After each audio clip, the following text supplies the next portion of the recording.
Hello students, आज हम लोग नए चैप्टर के second lecture, second day, actually third lecture और सेकेंड डे में है। ठीक है, हम लोग कौन सा चैप्टर पढ़ रहे हैं बच्चों? Moving charges and magnetism. इसके दो लेक्चर कल के दिन हमने पढ़े। मुझे पूरी उम्मीद है कि वो सारी चीजें आपको समझ में आई होगी, क्लियर है। तो कल हमने बेसिकली ये सीखा कि अगर एक चार्ज जो कि मूविंग है और किसी मैग्नेटिक फील्ड में है तो उसके ऊपर क्या लगता है? फोर्स लगता है, और उसे हम लोग क्या कहते हैं? मैग्नेटिक फोर्स कहते हैं। ठीक है, और अगर उस मैग्नेटिक फील्ड के साथ साथ वहां पर इलेक्ट्रिक फील्ड भी हो, ठीक है, इलेक्ट्रिक फील्ड भी हो, तो फिर उसके ऊपर क्या लगता है? इलेक्ट्रिक फोर्स भी लगने लगता है। मैग्नेटिक फोर्स और इलेक्ट्रिक फोर्स दोनों साइमल्टेनियसली एक्ट करने लगता है। इन दोनों का जो वेक्टर सम है वो हमें क्या देता है? लॉरेंज फोर्स देता है। फिर हमने क्या सीखा कि एक चार्ज पार्टिकल जब किसी मैग्नेटिक फील्ड में मूव करता है तो उसका मोशन कैसा होगा। ठीक है, तो हमने देखा कि अगर यूनिफॉर्म फील्ड है और चार्ज पार्टिकल फील्ड के परपेंडिकुलर मूव कर रहा है तो वो क्या करता है? सर्कुलर मोशन करता है, यूनिफॉर्म सर्कुलर मोशन करता है। बट अगर जो चार्ज पार्टिकल है वो मैग्नेटिक फील्ड के साथ कुछ एंगल बना रहा है, एक्यूट एंगल बना रहा है, लेस देन 90 डिग्री का एंगल बना रहा है, तो उस कंडीशन में हमारा जो चार्ज पार्टिकल है वो हेलिकल पाथ को फॉलो करता है, हेलिकल पाथ को फॉलो करता है। इतनी सारी चीजें हमने अपने लास्ट वीडियो में, अपने लास्ट लेक्चर में देखा। ठीक है, आज इस चीज को हम लोग आगे बढ़ाएंगे। आज जो हम लोग पढ़ने वाले हैं बच्चों वो बेसिकली एप्लीकेशन है ना, moving charges. In moving charges के ऊपर जो फोर्स लगता है उसका एप्लीकेशन है। ठीक है, तो सबसे पहले है, पहला टॉपिक आज जो हम लोग पढ़ने वाले हैं वो है वेलोसिटी सेलेक्टर। वेलोसिटी सेलेक्टर, ठीक है, today's topic is velocity selector. तो सबसे पहले आप ये समझो बच्चों कि ये है क्या। तो ये एक प्रकार का डिवाइस है। क्या है बच्चों? ये एक प्रकार का डिवाइस है। क्या करता है ये? एक पर्टिकुलर वेलोसिटी वाले चार्ज पार्टिकल को सेलेक्ट करता है। क्या करता है? एक पर्टिकुलर वेलोसिटी वाले चार्ज पार्टिकल को सेलेक्ट करता है, इसलिए इसका नाम क्या है? Velocity selector. Understood? It is a device, ठीक है, it is a device which selects charges of, ठीक है, charges of particular velocity, particular velocity. Particular velocity वाले चार्ज पार्टिकल को क्या करता है? ये सेलेक्ट करता है, वेलोसिटी सेलेक्टर। समझ गए क्या बच्चों? ये काम कैसे करता है बच्चों? ये काम कैसे करता है तो आप समझो।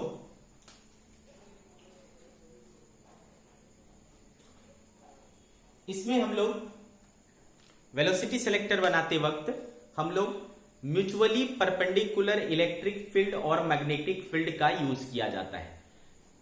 म्यूचुअली परपेंडिकुलर मतलब क्या होता है बच्चों? एक दूसरे के साथ कौन कौन? इलेक्ट्रिक फील्ड और मैग्नेटिक फील्ड एक दूसरे के साथ क्या रहेंगे? परपेंडिकुलर रहेंगे। ठीक है, म्यूचुअली परपेंडिकुलर। दोनों के बीच में एंगल क्या बनेगा? 90 डिग्री बनेगा। ठीक है, तो हम लोग क्या करते हैं? इलेक्ट्रिक फील्ड और मैग्नेटिक फील्ड को एक दूसरे के म्यूचुअली परपेंडिकुलर ले लेते हैं।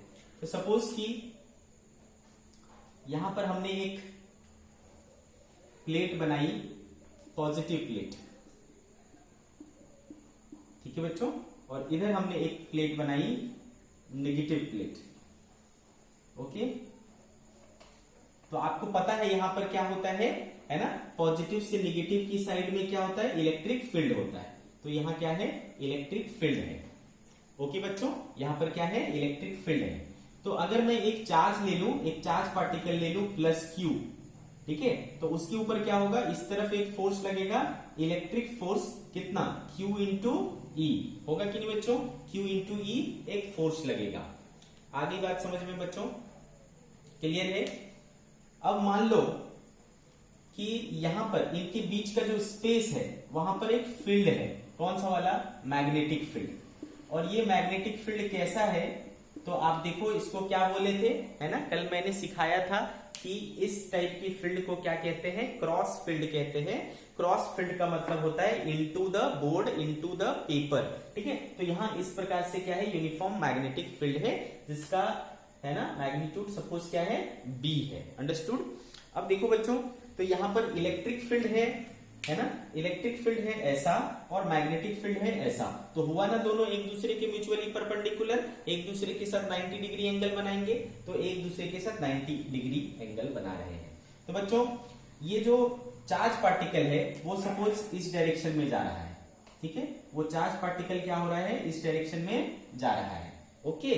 तो क्या होगा सोचो, मान लो किस वेलोसिटी से, v वेलोसिटी से, क्लियर है।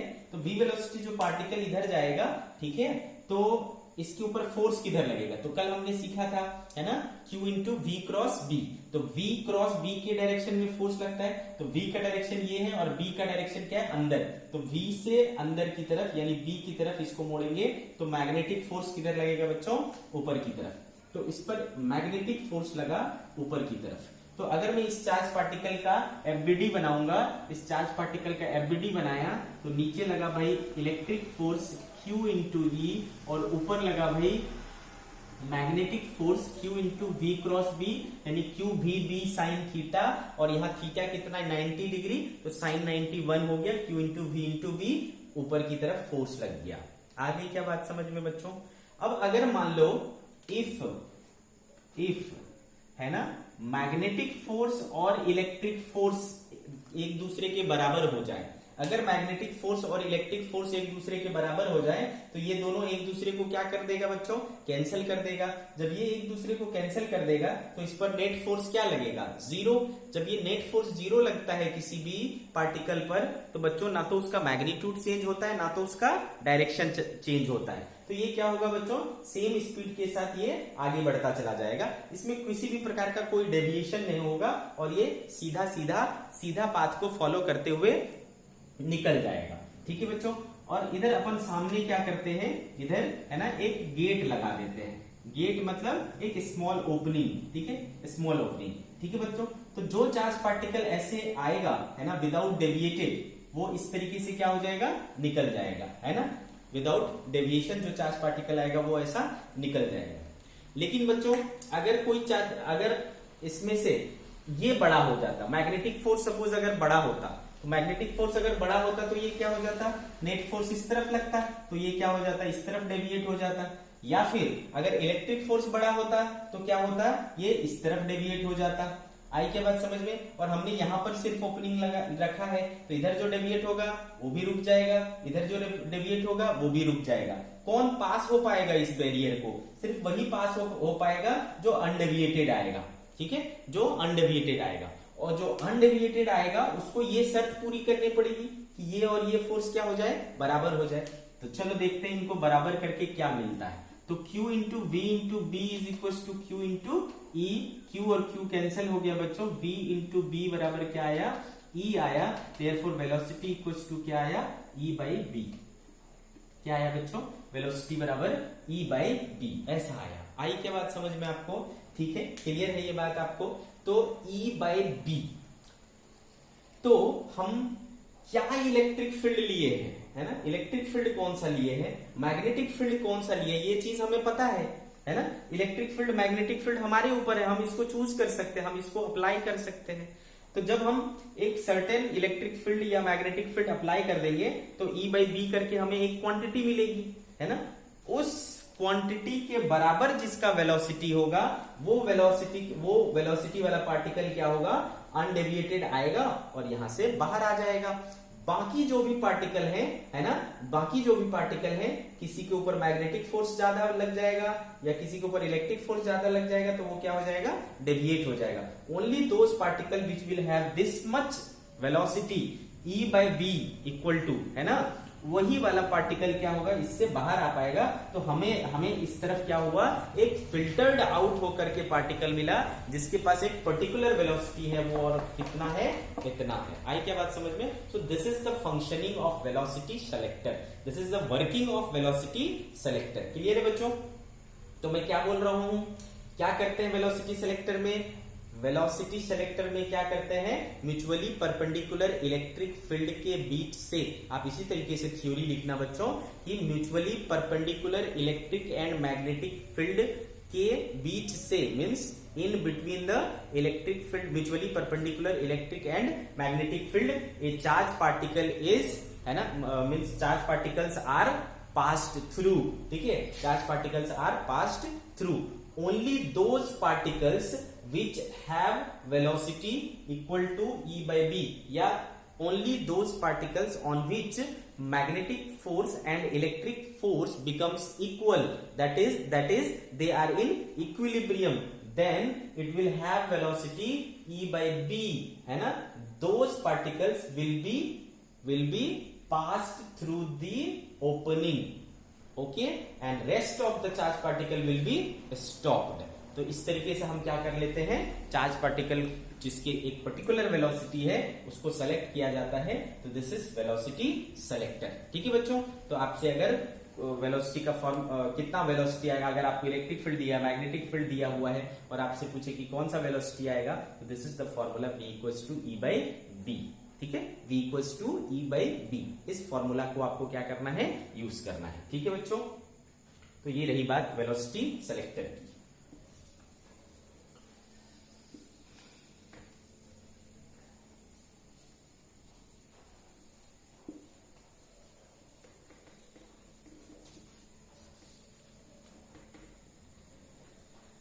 चलो आगे बढ़ते बच्चों। नेक्स्ट है साइक्लोट्रॉन। साइक्लोट्रॉन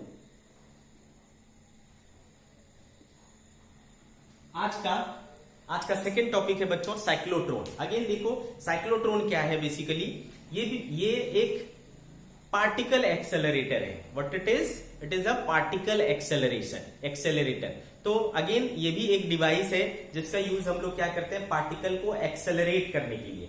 अब अगर किसी पार्टिकल को आप एक्सेलरेट करोगे तो क्या होगा, उसकी वेलोसिटी बढ़ जाएगी।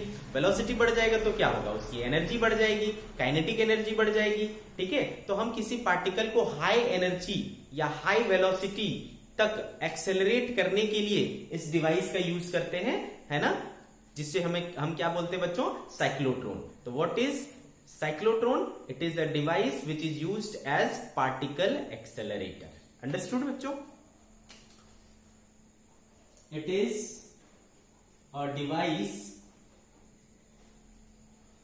which is used as particle accelerator.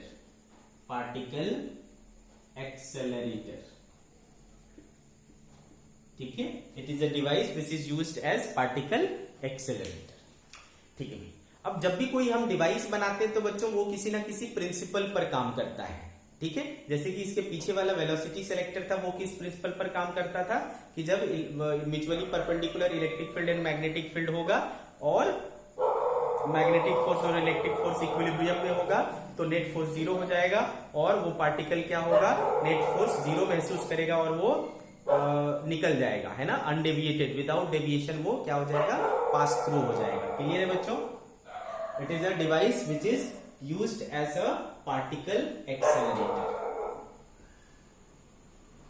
Okay, एक सेकेंड।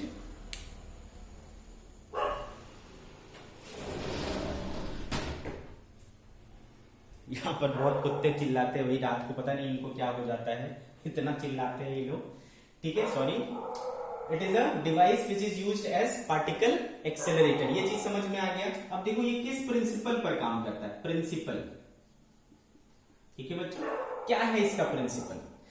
इसका प्रिंसिपल ये है, अच्छा बच्चों याद करो, हमने पढ़ा है कि अगर, है ना, ये फॉर्मूला पढ़ा था, V इक्वल्स टू क्या होता है, W बाई क्यू। तो W बराबर क्या हो जाएगा बच्चों, V इंटू क्यू हो जाएगा ना। तो जब भी कोई Q चार्ज, है ना, V पोटेंशियल डिफरेंस से गुजरता है जब भी Q charge V potential difference से गुजरता है तो उसके ऊपर इतना वर्क डन हो जाता है V इंटू क्यू के ऊपर, और जो वर्क डन होता है बच्चों वो एनर्जी में स्टोर हो जाता है। ठीक है, तो उसकी एनर्जी क्या हो जाती है, बढ़ जाती है। बात समझ में आ रही है, उसकी एनर्जी क्या हो जाती है, बढ़ जाती है। तो अगर मैं किसी चार्ज पार्टिकल को बार बार एक पोटेंशियल डिफरेंस से गुजारूंगा, है ना, अगेन एंड अगेन हम किसी चार्ज पार्टिकल को क्या कर रहे हैं, एक क्या बोलते हैं पोटेंशियल डिफरेंस से गुजारते हैं, तो हर बार इसके ऊपर क्या होगा, इतना वर्क डन हो जाएगा और हर बार उसकी एनर्जी क्या हो जाएगी, बढ़ जाएगी। तो ऐसे एनर्जी बढ़ते क्या हो जाती है, बहुत ज्यादा हो जाता है। एनर्जी बढ़ते क्या हो जाता है, बहुत ज्यादा होता है। आई क्या बात समझ में? तो ये इसी प्रिंसिपल पर काम करता है कि when a charge particle is pass through a potential difference again and again then its energy increases. ठीक है, इस प्रिंसिपल पर काम करता है हमारा साइक्लोट्रॉन। ठीक है, तो this is principle. If a charge particle, बच्चों ध्यान रहे ये क्या करता है, कैसे पार्टिकल को एक्सेलरेट करता है, चार्ज्ड पार्टिकल को। चार्ज्ड पार्टिकल एक्सेलरेटर है ये।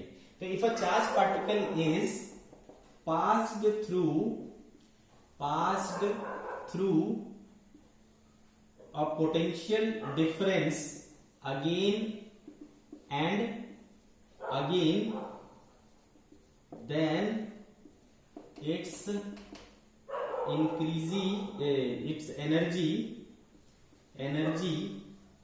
increases each time they cross the potential difference। हर बार वो जब पोटेंशियल डिफरेंस को क्रॉस करता है, हर बार उसकी एनर्जी क्या हो जाती है, बढ़ जाती है। कितनी बढ़ जाती है, तो इतनी बढ़ जाती है, V इंटू क्यू। इतनी एनर्जी उसकी क्या हो जाती है, हर बार बढ़ जाती है। ये बात आपको समझ में आई? ठीक है। अब देखो बच्चों, साइक्लोट्रॉन का कंस्ट्रक्शन कैसे होता है, बनता कैसे है cyclotron. Construction of cyclotron. Okay, तो बच्चों ध्यान रहे, इसमें it consist of two hollow semi circular flat, ठीक है, फ्लैट मेटल बॉक्सेस। आई बात समझ में? It consist of two hollow semi circular flat metal boxes D1 and D2। ठीक है, D1 and D2 called as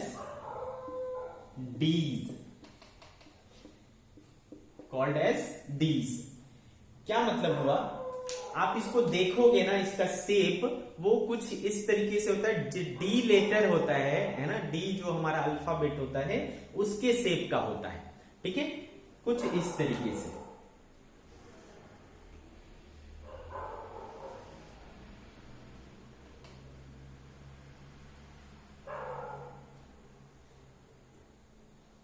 ठीक है, इस तरीके से आपको ये दिखता है। सिमिलरली इस तरफ भी होगा।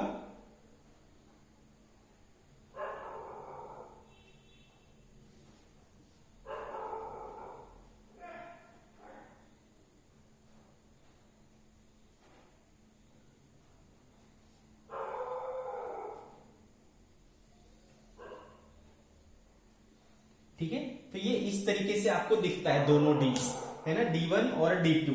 This is D1 and this is D2। ये इस तरीके से आपको दिखेगा। तो ये जो अंदर का पार्ट होता है ना, ये अंदर का जो पार्ट है वो क्या है, हॉलो है, और किस चीज का बना हुआ है, मेटल का बना हुआ है। अंडरस्टूड बच्चों, ये किस चीज का बना हुआ है, मेटल का बना हुआ है। तो D1 और D2 इनका जो शेप है वो डी के जैसा दिखता है, तो इसलिए इसको डीज बोला जाता है। ठीक है, तो it consist of two hollow semi circular flat metal boxes D1 and D2 called as dees. ठीक है, ये बात समझ में आ गई? ओके, अब ये जो दोनों डीज हैं बच्चों, उसको हम क्या करते हैं, ऐसे फ्लैट रख देते हैं। फ्लैट ठीक है। और ऐसे रखते हैं कि ये जो है, ये जो इसके जो प्लेन है, प्लेन ऑफ डीज है, वो परपेंडिकुलर आए मैग्नेटिक फील्ड के, ठीक है। इस डीज को है ना अप्लाई कर देते हैं फील्ड से, मैग्नेटिक फील्ड से, और मैग्नेटिक फील्ड के इसका प्लेन जो है वो क्या रहता है, परपेंडिकुलर रहता है, परपेंडिकुलर है ना टू द प्लेन। अपन क्या करते हैं, मैग्नेटिक फील्ड को अप्लाई करते हैं। ओके, तो अपन इसको अगर टॉप व्यू देखेंगे तो ये जो हमारा दोनों डीज है ना, वो कुछ इस तरीके से दिखेगा,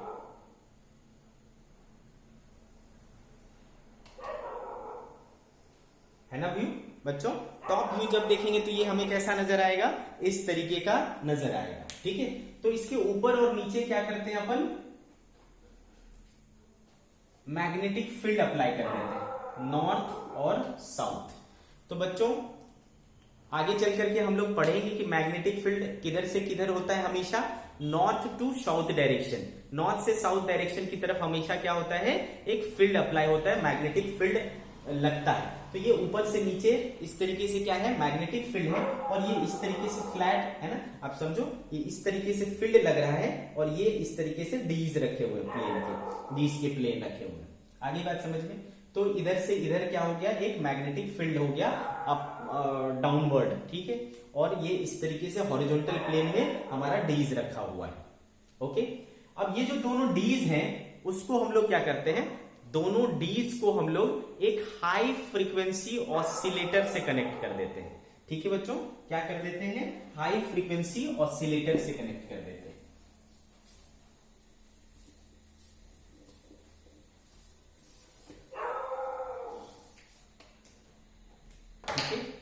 तो सबसे पहले both Ds are placed in magnetic field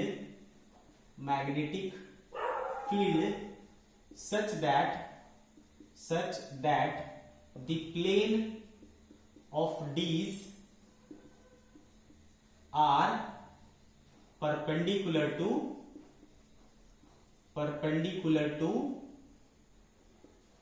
B, ठीक है, यानी magnetic field perpendicular to magnetic field, ठीक है। ये बात हम समझ में आ गई। तीसरा चीज अपन क्या करते हैं भाई, तीसरा चीज जो अपन करते हैं वो है कि इन दोनों मेटल कंडक्टर को है ना, दोनों जो शेप हैं उनको एक हाई फ्रीक्वेंसी ऑसिलेटर से कनेक्ट कर दिया जाता है।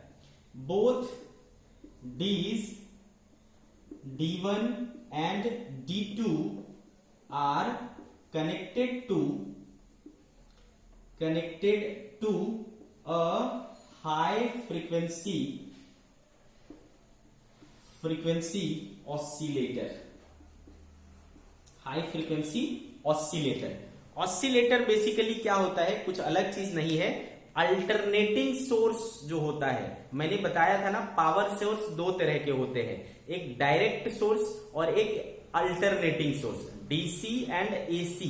तो जो एसी होता है ना वही ऑसिलेटर कहलाता है। तो आप इसको समझ सकते हो कि एसी सोर्स से जोड़ दिया जाता है जिसका फ्रीक्वेंसी क्या हो, हाई हो। मतलब हमारे घरों में जो एसी आता है उसकी फ्रीक्वेंसी क्या होती है, 50 हर्ट्ज होती है, जो कि लो है।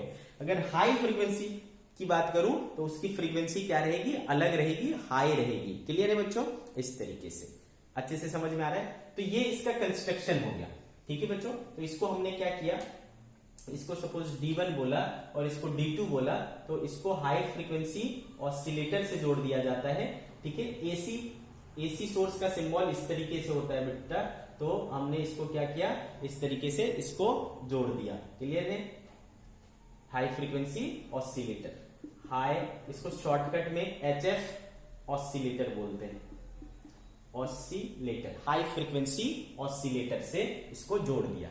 तो बेसिकली बच्चों हाई फ्रीक्वेंसी ऑसिलेटर क्या करता है, ये है ना, इन दोनों के बीच में पोटेंशियल डिफरेंस रखेगा, और पोटेंशियल डिफरेंस क्या करता है, इलेक्ट्रिक फील्ड क्रिएट करता है। तो इन दोनों के बीच में क्या हो जाता है, एक इलेक्ट्रिक फील्ड काम करता है। तो बच्चों मैग्नेटिक फील्ड है ऐसा, और इनके बीच में क्या होता है, इलेक्ट्रिक फील्ड होता है। तो आप देखोगे कि इनके बीच जो इलेक्ट्रिक फील्ड और मैग्नेटिक फील्ड है वो दोनों एक दूसरे के क्या है, म्यूचुअली परपेंडिकुलर है। ठीक है, डीज के बीच में इलेक्ट्रिक फील्ड है और ऊपर से नीचे क्या है, मैग्नेटिक फील्ड है। तो ये दोनों आपस में क्या होते हैं, म्यूचुअली परपेंडिकुलर होते हैं। ठीक है,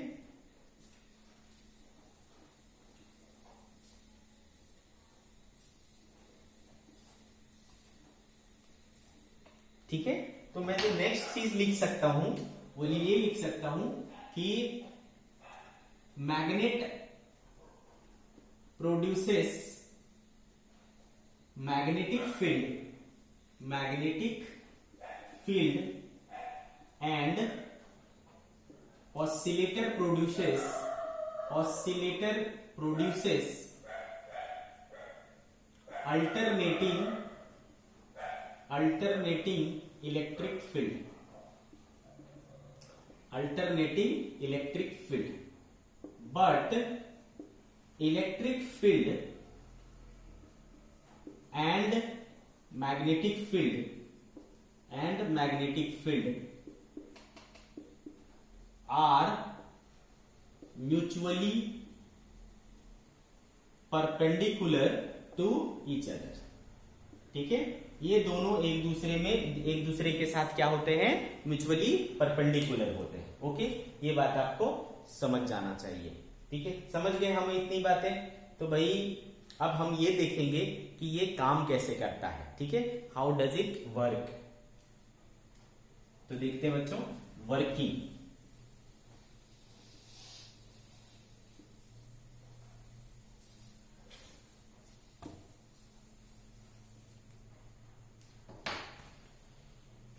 वर्किंग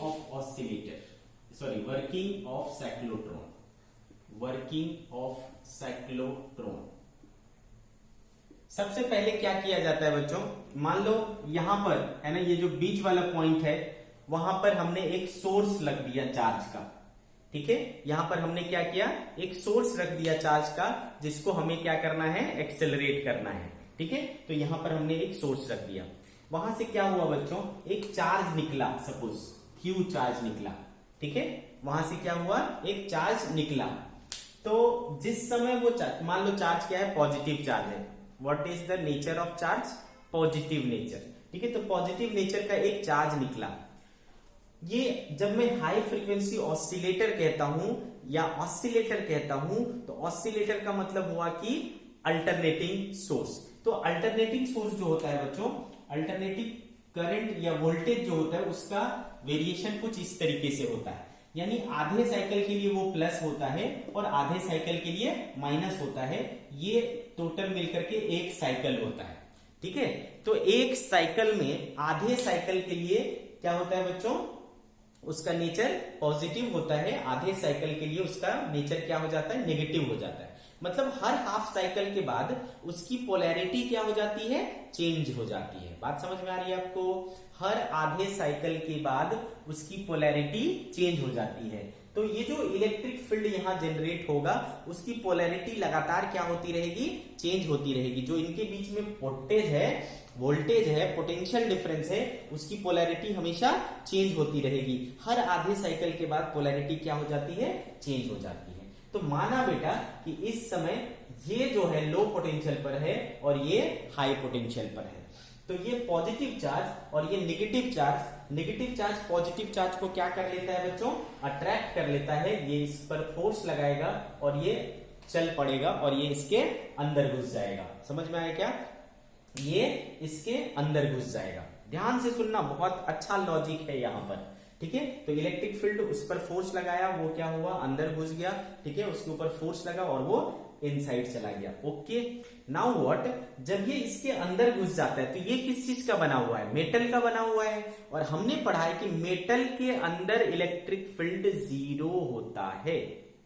बहुत बड़ी बात है ना, कब पढ़े हैं हम लोग, है ना, फर्स्ट चैप्टर में ही पढ़ा है हमने। हमारा जो फर्स्ट चैप्टर था है ना, इलेक्ट्रिक फील्ड एंड चार्जेस, है ना, इलेक्ट्रिक चार्जेस एंड फील्ड, है ना, उसी चैप्टर में पढ़ा था कि कंडक्टर के अंदर इलेक्ट्रिक फील्ड 0 होता है। दैट मीन्स कि जो ये इलेक्ट्रिक फील्ड है वो सिर्फ इस गैप में काम करता है। है ना, ओनली इन दिस गैप। वो जो इलेक्ट्रिक फील्ड है वो सिर्फ इस गैप में काम करता है, ठीक है। तो जैसे ही इसके अंदर जाता है तो वहां पर, है ना बच्चों ध्यान से सुनना, वहां पर इलेक्ट्रिक फील्ड काम करना बंद कर देता है। इलेक्ट्रिक फील्ड काम करना बंद कर देता है, इसका मतलब क्या हुआ बच्चों? इसका मतलब ये हुआ कि अब इलेक्ट्रिक फोर्स काम नहीं करेगा, ठीक है। अब इलेक्ट्रिक फील्ड फोर्स काम नहीं करेगा, ठीक है।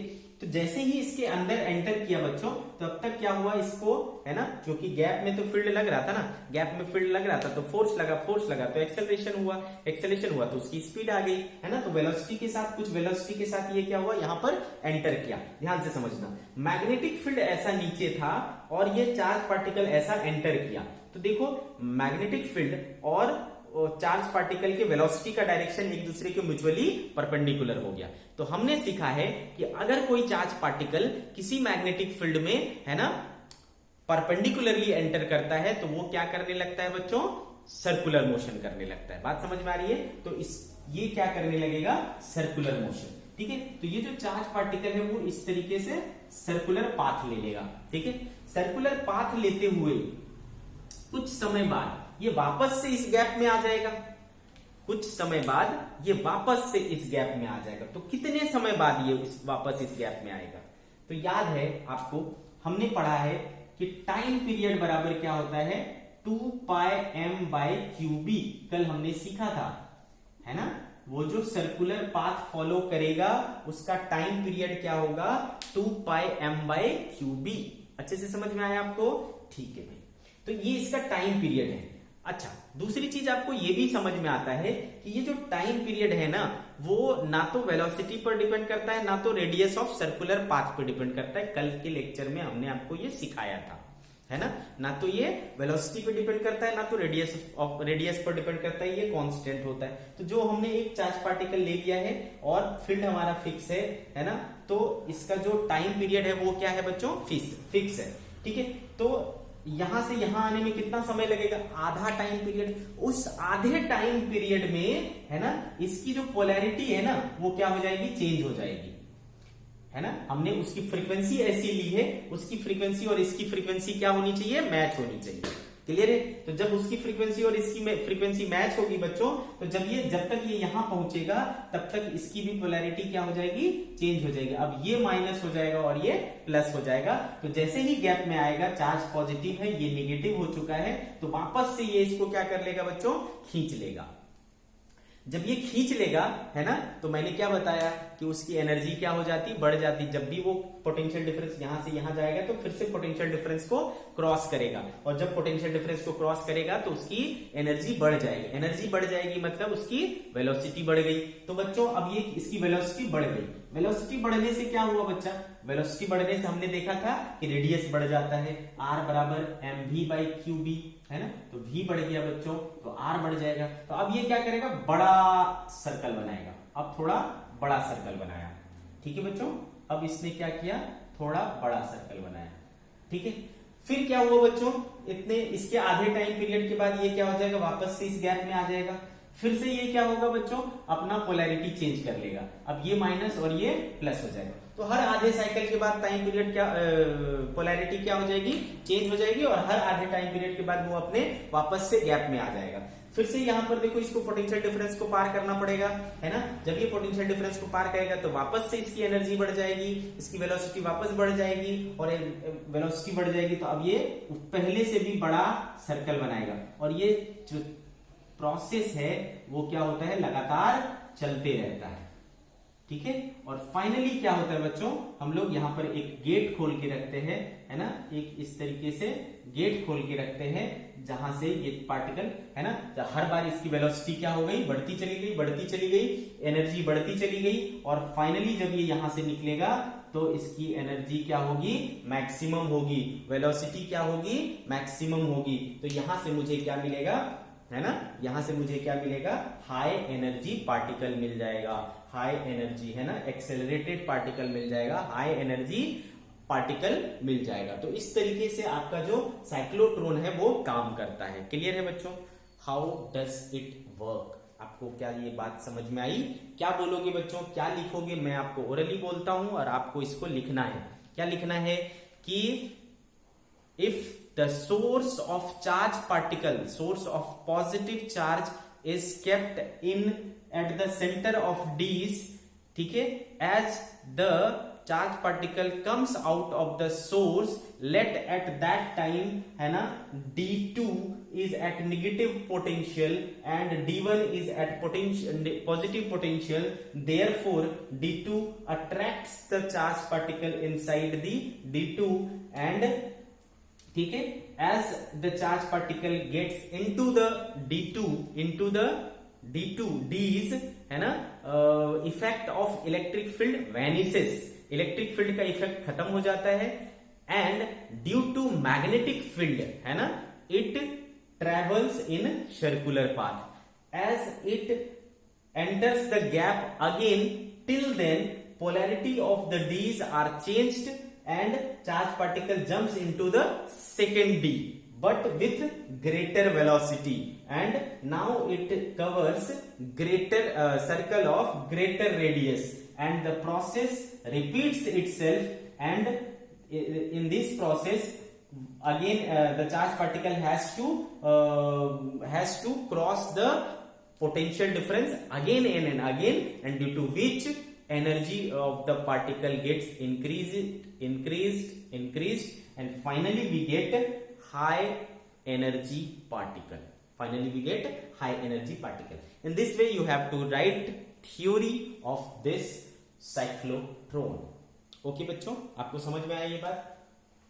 अब साइक्लोट्रॉन से जुड़े हुए जो प्रॉब्लम्स आते हैं वो बेसिकली इन कुछ चंद फॉर्मूलों के ऊपर होते हैं जो आप पढ़े हैं। इसमें कुछ भी नया नहीं है बच्चों, ये सेम है जो हमने मोशन ऑफ चार्ज पार्टिकल पढ़ा था, है ना, motion of charge particle in electric field magnetic field पढ़ा था, वही है। आपसे ये सारी चीजें पूछी जाएगी। क्या? Radius of cyclotron. क्या पूछेगा बच्चों? Radius of cyclotron. ओके, तो याद करो, जब एक चार्ज पार्टिकल किसी मैग्नेटिक फील्ड में परपेंडिकुलरली घुसता है तो वो कैसा पाथ फॉलो करता है? सर्कुलर पाथ फॉलो करता है। और सर्कुलर पाथ का रेडियस क्या था? रेडियस इक्वल्स टू था mv बाय क्यूबी, है ना। तो दिस इज रेडियस, ठीक है, रेडियस ऑफ साइक्लोट्रॉन। कैसे आया ये हम ऑलरेडी देख चुके हैं। फिर आपसे पूछेगा बच्चों टाइम पीरियड ऑफ साइक्लोट्रॉन, ठीक है, साइक्लोट्रॉन। तो अगेन ये भी हम लोग पढ़े हुए हैं, T इक्वल्स टू क्या होता है? 2 पाई m बाय क्यूबी, है ना। तो यहां से हमें पहले भी पता है कि ये जो टाइम पीरियड होता है वो पार्टिकल की रेडियस या वेलोसिटी से इंडिपेंडेंट होता है, ठीक है। तो टाइम पीरियड ऑफ साइक्लोट्रॉन हो गया। फ्रीक्वेंसी पूछेगा तो इसका रेसिप्रोकल कर दोगे, है ना, इसका उल्टा कर दोगे तो फ्रीक्वेंसी हो जाएगा, ठीक है। तो फ्रीक्वेंसी अगर है फ्रीक्वेंसी ऑफ साइक्लोट्रॉन तो F इक्वल्स टू क्या हो जाएगा? QB बाय 2 पाई m, ठीक है, ये इसका फ्रीक्वेंसी हो जाएगा। अच्छे से समझ आ रहा है बच्चों। फिर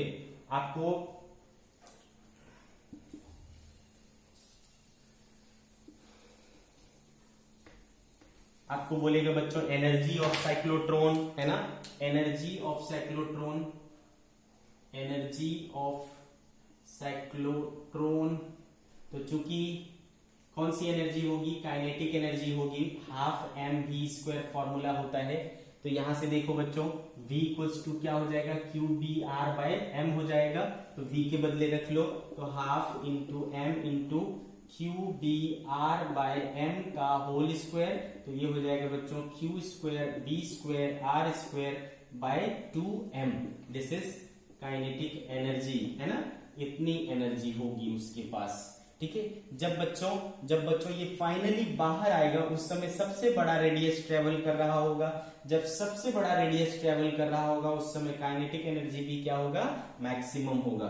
तो K max, maximum kinetic energy क्या होगा? Q²B² R मैक्स का square by twice of m, ठीक है बच्चों, twice of m। This is, है ना, काइनेटिक एनर्जी। इतना एनर्जी वो क्या करेगा? गेन करेगा, है ना। पार्टिकल एक्सेलरेटर साइक्लोट्रॉन का काम ही क्या है? उसको एनर्जी देना, उसको एक्सेलरेट करना। पार्टिकल एक्सेलरेटर है, एनर्जी को एक्सेलरेट करता है, मतलब बढ़ाता है, ठीक है, तो कितना बढ़ाएगा भाई, तो इतना बढ़ाएगा। तो ये कुछ फॉर्मूले हैं जो साइक्लोट्रॉन के ऊपर बेस्ड होते हैं, मतलब इसके ऊपर आपसे ढेर सारे क्वेश्चंस न्यूमेरिकल्स पूछे जाते हैं। ठीक है बच्चों, साइक्लोट्रॉन।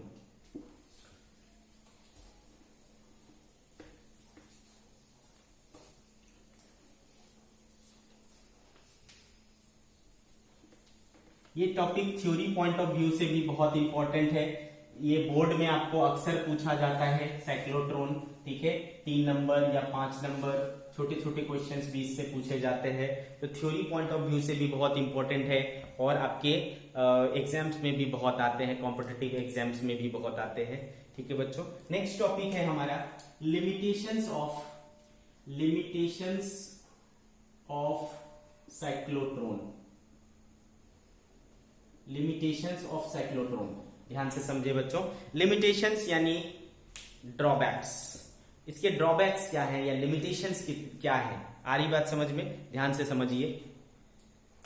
पहला जो इसका लिमिटेशन है भाई, सबसे पहले है ना, ये सिर्फ और सिर्फ किसको एक्सेलरेट कर सकता है, चार्ज्ड पार्टिकल को, only charged particle, neutral particle को ये एक्सेलरेट नहीं कर सकता। समझ रहे हैं कि नहीं, न्यूट्रल पार्टिकल पर ये काम नहीं करता। ठीक है, तो ये पहला इसका ड्रॉबैक हो गया या लिमिटेशन बोल लो। It can't accelerate neutral particle like neutron. Neutron जैसे पार्टिकल को ये नहीं एक्सेलरेट कर सकता, ये इसका सबसे इंपॉर्टेंट ड्रॉबैक है। दूसरा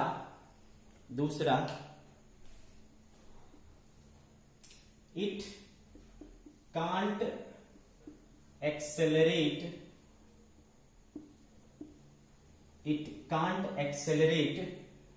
very light charged particle like electron. ठीक है, इलेक्ट्रॉन के जैसे हल्के, सबको आपको पता है सबसे हल्का पार्टिकल कौन है, इलेक्ट्रॉन है। प्रोटॉन इससे कई गुना भारी होता है, न्यूट्रॉन भी इससे कई गुना ज्यादा वजन होता है उसका।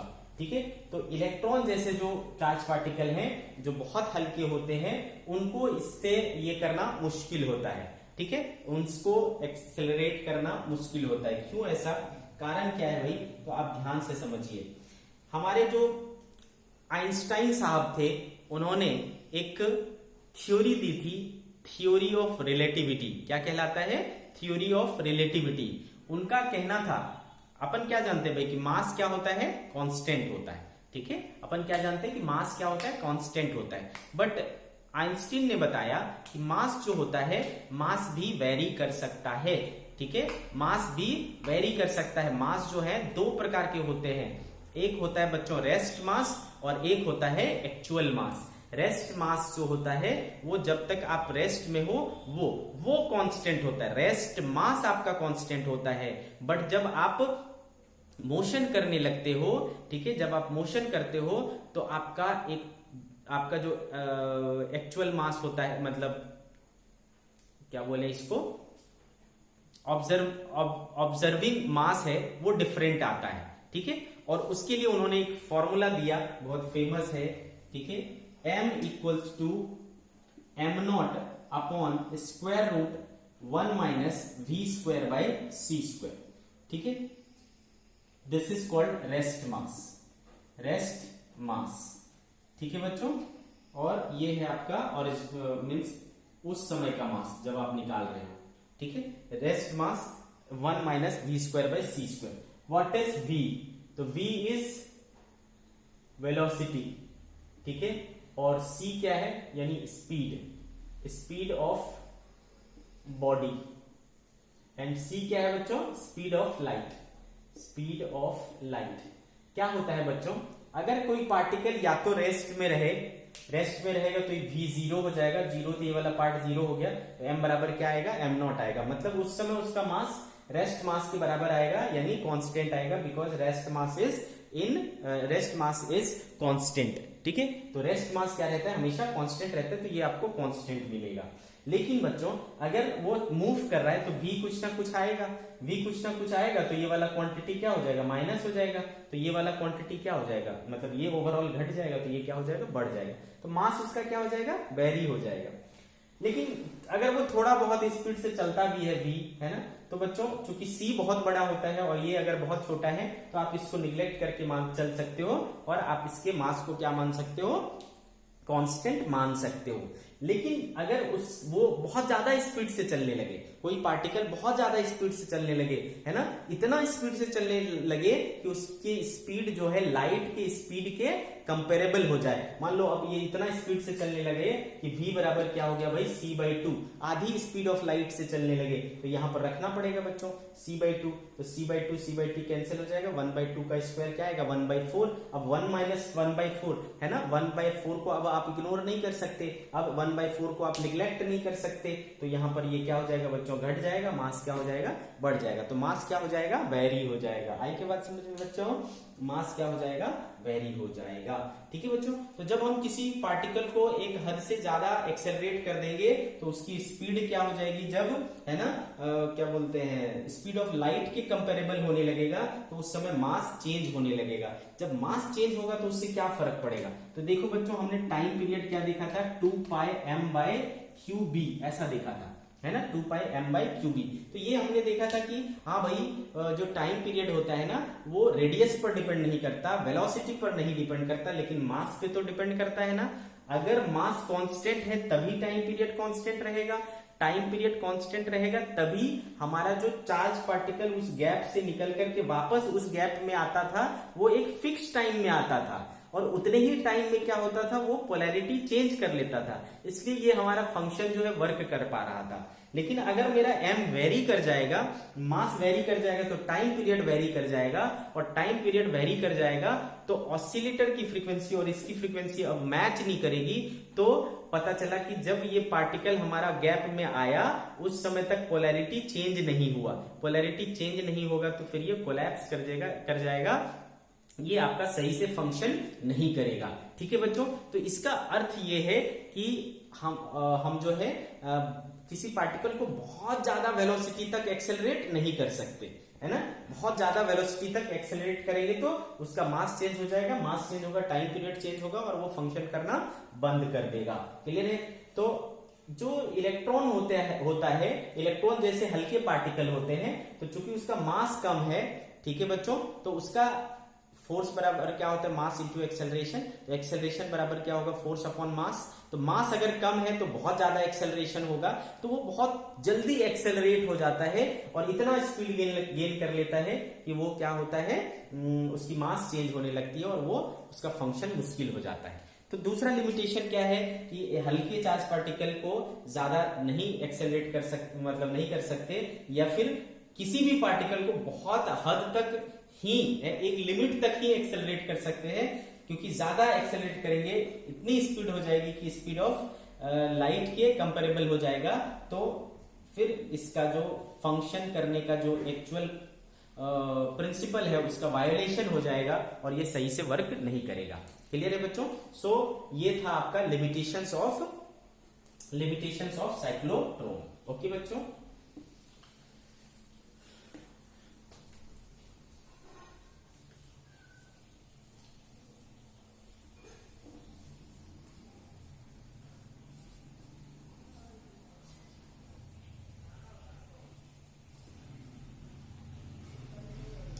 आज का हमारा नेक्स्ट टॉपिक होगा बच्चों force on current carrying conductor in external magnetic field.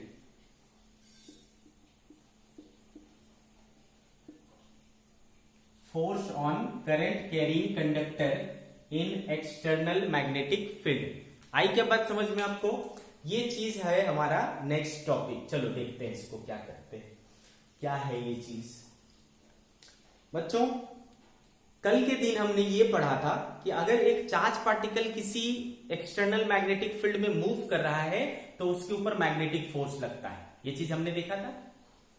अच्छा, आज मैं बात कर रहा हूं कि अगर एक करंट कैरिंग कंडक्टर को हमने किसी मैग्नेटिक फील्ड में रखा तो उसके ऊपर क्या लगता है, फोर्स लगता है। समझते हैं इसको। मान लो बच्चों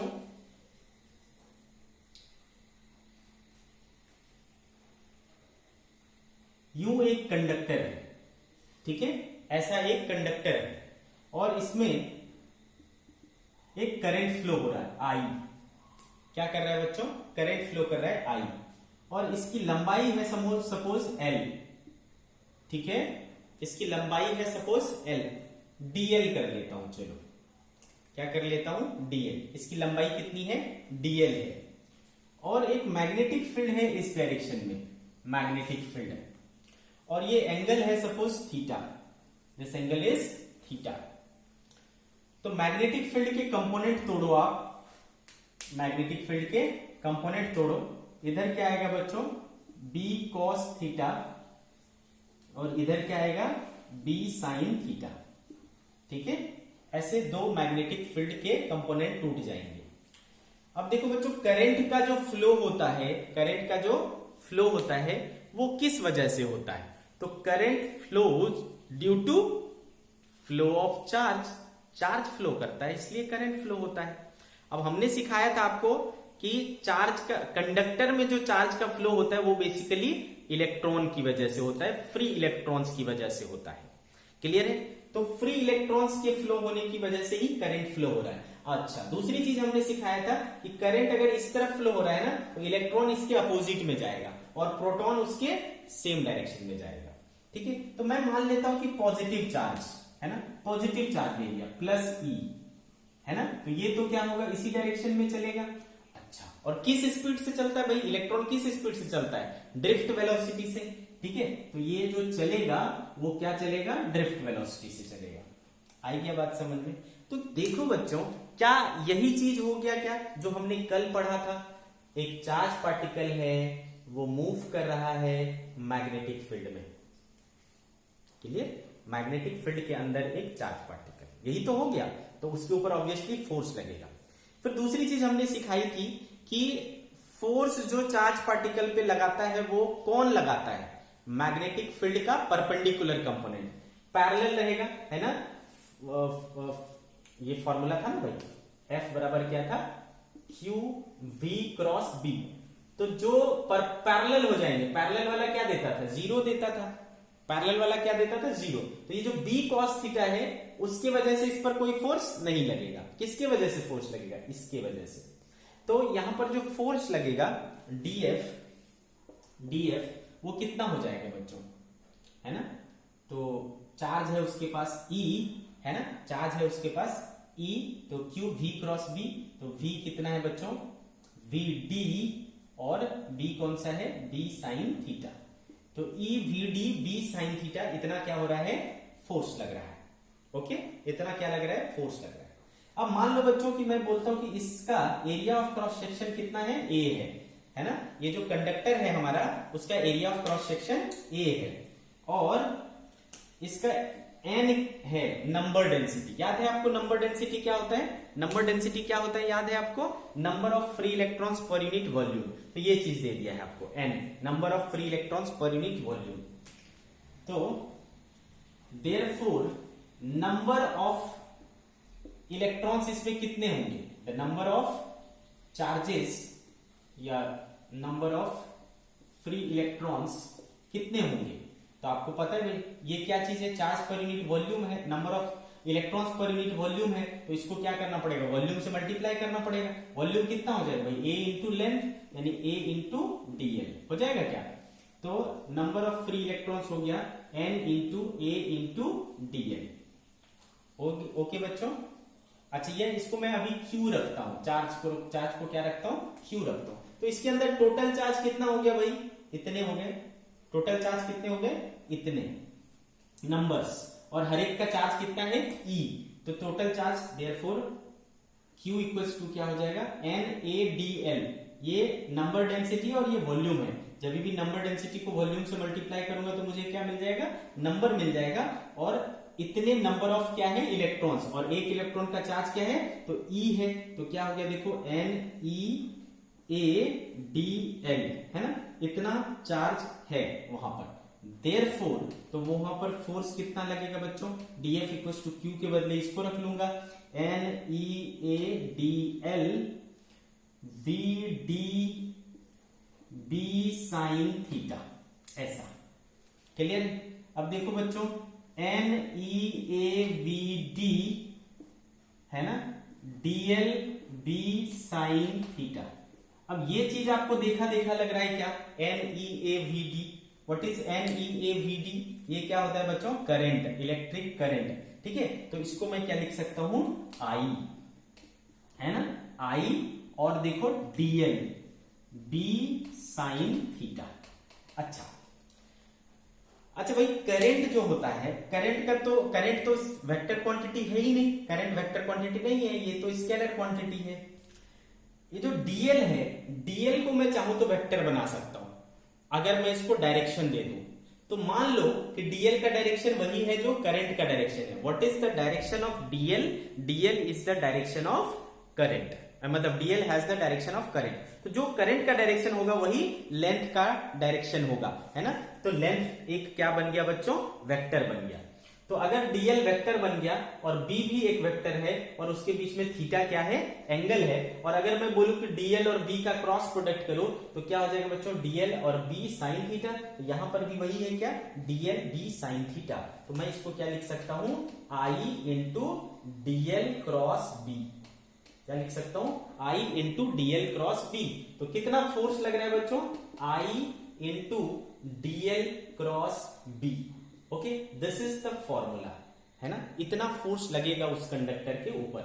तो ये एक एलिमेंट है ना, ये कंडक्टर का एक छोटा सा एलिमेंट लिया था, इसलिए मैंने DL लिया था। टोटल फोर्स निकालने के लिए क्या करना पड़ेगा बच्चों, इंटीग्रेट करना पड़ेगा। तो therefore F equal to I integration, क्योंकि करंट तो क्या है सेम रहता है, तो I into DL cross B, ठीक है बच्चों, I into DL cross B। अच्छा, फील्ड भी क्या रहेगा कांस्टेंट, तो इंटीग्रेशन किसका होगा DL का, तो DL को इंटीग्रेट करोगे तो क्या आएगा L आएगा, तो I L cross B। This is the formula of force on a conductor. एक कंडक्टर पर कितना फोर्स लगेगा उसका फॉर्मूला है बच्चों I into L cross B, उसका फॉर्मूला है I into L cross B। आप हमेशा ध्यान रखें बच्चों कि ये DL था और उसको हमने इंटीग्रेट करके L लाया था। DL क्या है ना, स्ट्रेट लाइन डिस्टेंस है, ये L जो है वो क्या लोगे, स्ट्रेट लाइन डिस्टेंस लोगे हमेशा। ये डिस्प्लेसमेंट है बेसिकली, वेक्टर है ना, वेक्टर क्या होता है, डिस्प्लेसमेंट ही तो वेक्टर होता है ना। तो कभी भी आप जो ये लेंथ लोगे वो कौन सा लेंथ लोगे, इनिशियल पोजीशन से फाइनल पोजीशन के बीच का स्ट्रेट लाइन डिस्टेंस लोगे। समझ में आया आपको, I L cross B, this is the formula I L cross B, ठीक है। ये दोनों फॉर्मूले आपको याद रखने हैं, I L क्रॉस B। तो फोर्स इक्वल टू क्या हो गया I into L cross B, और यहां मैं आपको नोट करके लिख दे रहा हूं vector L is straight line distance,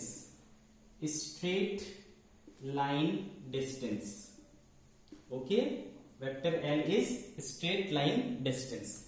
okay बच्चों, जैसे कि मैं बोलूं, अच्छा चलो और थोड़ी सी बात कर लेते हैं। अब चूंकि फोर्स है बच्चों, फोर्स का हमने ये देख लिया, फॉर्मूला क्या आ गया I L क्रॉस B, ठीक है। या फिर इसको मैं क्या लिख सकता हूं I L B sine theta, यानी BIL साइन थीटा, इस में बोल सकता हूं मैं BIL साइन थीटा। थीटा क्या है बच्चों, theta is the angle between magnetic field, है ना, मैग्नेटिक फील्ड और करंट के डायरेक्शन के बीच का एंगल। L का डायरेक्शन, करंट का डायरेक्शन, ठीक है। तो करंट के डायरेक्शन और मैग्नेटिक फील्ड के बीच के एंगल को क्या कहते हैं, थीटा। थीटा क्या है, angle between field and current, field और करंट के बीच का एंगल है थीटा। ओके, और यहां पर देखो L is a straight line distance हो गया, angle between field and current, आपको ये चीज समझ में आ गई। तो बच्चों अब यहां पर मैक्सिमम अगर फोर्स निकालना हो तो देखो क्या होगा। Case 1, if theta equals to 90 degree, अगर थीटा क्या हो जाए बच्चों 90 डिग्री हो जाए, तो उस समय फोर्स कितना लगेगा, उस समय फोर्स लग जाएगा सीधा आई, है ना, B I L sine theta है, साइन 90 क्या हो जाएगा 1, तो कितना हो जाएगा फोर्स बच्चों बी आई एल, साइन की वैल्यू मैक्सिमम यही 1 ही हो सकता है, तो ये क्या होगा मैक्सिमम फोर्स होगा। तो जब थीटा 90 डिग्री होगा यानी करंट और फील्ड एक दूसरे के परपेंडिकुलर होंगे, उस समय आपको क्या मिलेगा, मैक्सिमम फोर्स मिलेगा, कितना मिलेगा, बी इंटू आई इंटू एल मिलेगा। ओके बच्चों, बी इंटू आई इंटू एल मिलेगा। ओके, नाउ अब आप सवाल उठता है कि फोर्स तो एक वेक्टर क्वांटिटी है, फोर्स वेक्टर क्वांटिटी है तो उसका डायरेक्शन निकालना पड़ेगा, तो वो जो फोर्स उस पर अप्लाई होगा वो किस डायरेक्शन में होगा, फोर्स का डायरेक्शन क्या होगा, है ना, इस चीज को हमें पता करना है कि फोर्स का डायरेक्शन क्या होगा। ओके बच्चों, तो समझो फोर्स के डायरेक्शन को निकालने के लिए आप दो रूल यूज किया करेंगे, दो रूल यूज कर सकते, दो में से कोई भी यूज कर सकते हैं, ठीक है। एक को कहते हैं बच्चों left hand rule, Fleming's left hand rule. What is called Fleming's left hand rule. कैसे डायरेक्शन पता करोगे, फ्लेमिंग्स लेफ्ट हैंड रूल से, direction of force on conductor, conductor, ठीक है, direction of force on conductor, तो क्या भाई, by Fleming's left hand rule, ठीक है, by Fleming's left hand rule, ठीक है। और ये कब कब यूज करोगे, जब थीटा क्या रहे 90 डिग्री, ये स्पेशली तब के लिए है जब थीटा क्या है हमारा 90 डिग्री है, इस केस के लिए बोल रहा हूं मैं, थीटा 90 डिग्री के लिए आप क्या यूज करेंगे, Fleming's left hand rule use करेंगे, ठीक है। क्या कहता है फ्लेमिंग्स लेफ्ट हैंड रूल, आप ध्यान से समझिए, आपको अपने लेफ्ट हैंड को लेना है बच्चों, ठीक है, लेफ्ट हैंड के 3 फिंगर्स, ठीक है, mid finger, 4 finger and thumb को इस तरीके से स्ट्रेच करना है, ऐसे कि ये तीनों एक दूसरे के म्यूचुअली परपेंडिकुलर हो जाए। इसके बीच का एंगल 90 डिग्री, इसके बीच का एंगल 90 डिग्री, इसके बीच का एंगल 90 डिग्री, तो हर कोई एक दूसरे के साथ क्या बना रहा है, 90 डिग्री का एंगल बना रहा है, मतलब all of them are mutually perpendicular, सभी एक दूसरे के परपेंडिकुलर है। कैसे डायरेक्शन डिसाइड होगा, तो आपको जो ये 4 फिंगर दिख रहा है उसको हमेशा क्या करना है, फील्ड के डायरेक्शन में स्ट्रेच कर देना है, फील्ड के डायरेक्शन में स्ट्रेच कर देना है। और ये जो मिड फिंगर है उसको आपको थंब के डायरेक्शन, सॉरी करंट के डायरेक्शन में स्ट्रेच कर देना है। 4 फिंगर को फील्ड के डायरेक्शन में और मिड फिंगर को करंट के डायरेक्शन में स्ट्रेच कर देना है। तो जो ये थंब का डायरेक्शन आएगा ना, वो ऑटोमेटिक आपको क्या दे देगा, फोर्स का डायरेक्शन। थंब का direction will give you the direction of force. तो कैसे लिखोगे आप फ्लेमिंग्स लेफ्ट हैंड रूल को, इसका स्टेटमेंट लिखोगे बच्चों, जैसा मैं बोल रहा हूं वैसा ही आप लिखेंगे कि if we stretch 4 finger, mid finger and thumb of left hand such that 4 finger is stretched in direction of magnetic field, mid finger is stretched in direction of current, then thumb shows the direction of force. This is the statement of Fleming's left hand rule. Fleming left hand rule का ये statement है। चलो इसको use करके देखते हैं कि कैसे ये यूज होगा, समझो।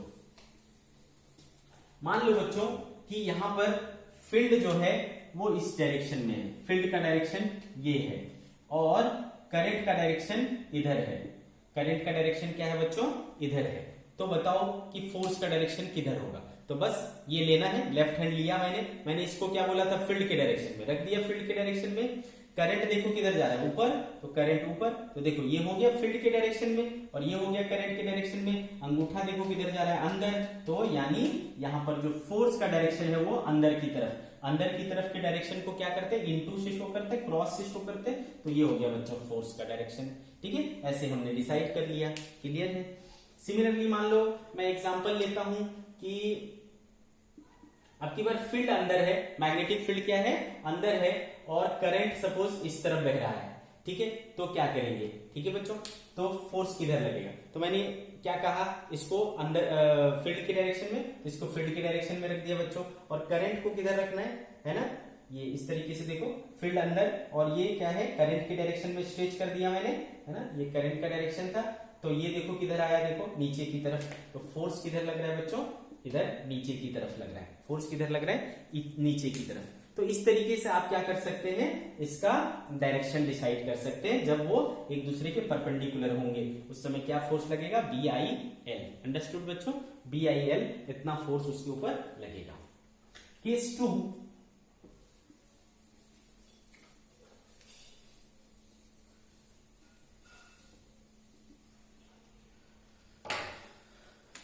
केस 2, अगर मान लो बच्चों दोनों एक दूसरे के पैरेलल है, इफ करंट और फील्ड एक दूसरे के क्या हो गए, सॉरी, करंट और फील्ड एक दूसरे के क्या है, पैरेलल है।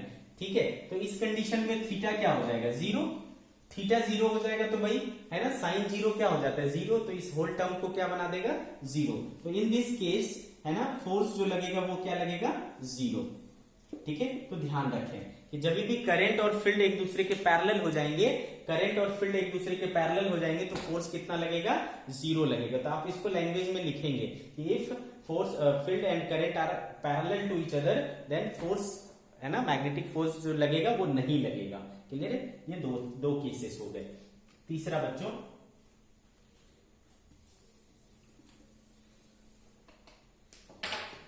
तीसरा केस 3, ठीक है, if theta is less than 90 degree, अगर थीटा कुछ एंगल है लेस देन 90 डिग्री, मतलब ये एक दूसरे के परपेंडिकुलर नहीं है, अगर परपेंडिकुलर नहीं है तो फिर क्या करोगे, तो मान लो इस तरफ जो है बच्चों I है और इस तरफ क्या है, B है, और इसके बीच में क्या है, कुछ एंगल है थीटा। तो अब की बार क्या करोगे, आपको पता है क्या करना है, फोर्स के लिए I into L cross B करना है। ठीक है बच्चों, तो जो I का डायरेक्शन होता है वही L का डायरेक्शन होता है। तो आप क्या करोगे बच्चों, फिर डायरेक्शन निकालने के लिए फॉर्मूला तो वही होगा, F बराबर क्या हो जाएगा, BIL साइन थीटा, है ना, ये हो जाएगा फोर्स, क्योंकि थीटा इसमें कुछ ना कुछ गिवन रहेगा, तो BIL साइन थीटा इतना फोर्स लगेगा। डायरेक्शन निकालने के लिए क्या करोगे, ठीक है, तो डायरेक्शन निकालने के लिए मैंने बोला जब म्यूचुअली परपेंडिकुलर होगा तो उस समय आप क्या लगा लेना, फ्लेमिंग्स लेफ्ट हैंड रूल लगा लेना। तो यहां पर क्या करोगे, यहां पर क्रॉस प्रोडक्ट की रूल लगा लोगे, जो इस क्रॉस प्रोडक्ट का डायरेक्शन आएगा वही फोर्स का डायरेक्शन होगा। तो क्रॉस प्रोडक्ट का डायरेक्शन निकालना आता है आपको, L क्रॉस B करना है बच्चों। देखना ये रिवर्स मत करना, क्योंकि क्रॉस प्रोडक्ट में ये चेंज नहीं होता है ना, ये कम्यूटेटिव लॉ को फॉलो नहीं करता। तो L क्रॉस B, तो इसके लिए आप क्या यूज करोगे बच्चों, राइट हैंड थंब रूल, याद है आपको, right hand thumb rule cross product के लिए यूज किया करते थे। L से B की तरफ घूमो, ये थंब का जो डायरेक्शन होगा वही आपका क्या होगा, फोर्स का डायरेक्शन होगा, है ना, L से B की तरफ घूमना है, L क्रॉस B, ये थंब का डायरेक्शन क्या होगा, फोर्स का डायरेक्शन होगा। ठीक है, तो इस तरीके से आप क्या कर सकते हैं, उसका डायरेक्शन डिसाइड कर सकते हैं। ओके बच्चों, तो आप इसके ऊपर कुछ न्यूमेरिकल्स ले सकते हैं, सॉल्व कर सकते हैं, और कुछ नहीं बनता है तो आप मुझे भेज सकते हैं। आज के दिन हमारा डाउट सेशन भी रहेगा, तो मैं उसमें आपको क्लियर कर दूंगा। ओके बच्चों, तो आज की लेक्चर को मैं यही समाप्त करता हूं, फिर आगे हम लोग नए कंसेप्ट के साथ फिर आएंगे। ठीक है।